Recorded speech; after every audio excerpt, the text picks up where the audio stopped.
एक छोटे से गांव में जंगल की घनी छाया में एक पुरानी और रहस्यमय गुफा बसी थी। लोग कहते थे कि वहां भूतों की आत्मा बसी है और रात को वहां जाना खतरे से खेलने के समान है। एक रात एक जिज्ञासु युवक नामक आर्यन ने गांव के लोगों की डरावनी कहानियों को सुनकर गुफा की खोज में प्रस्थान किया। उसने एक टॉर्च और एक कैमरा साथ लिया ताकि वह अपने अनुभवों को दस्तक देने के लिए तैयार रहे। गहरे जंगल में अकेले चलते हुए उसने गुफा की ओर प्रस्थान किया। गुफा का मुख्य द्वार बंद था, लेकिन उसने उसे खोल दिया। जैसे ही वह गुफा के भीतर प्रवेश किया, वहां की ठंडक और चुप्पी उसे अस्थिर महसूस होने लगी। उसने टॉर्च की रोशनी में आगे बढ़ा और उसे गुफा की अद्भुतता का वास्तविकता में अनुभव होता था। जैसे ही वह आगे बढ़ता गया, उसने विभिन्न भूतिया आवाज़ों को सुना। उसने विचार किया कि यह सभी केवल उसकी भ्रम या फिर कोई अजीब सच्चाई है।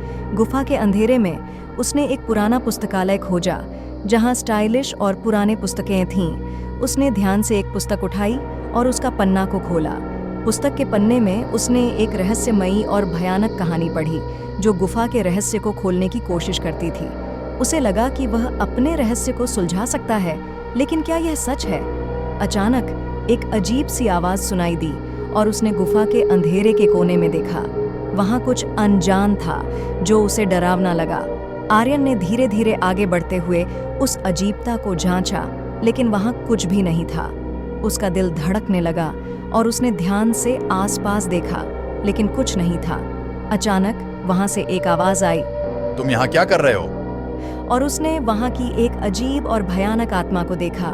उसने तत्परता से प्रस्थान किया और उसने कभी भी उस गुफा में नहीं आने का फैसला किया।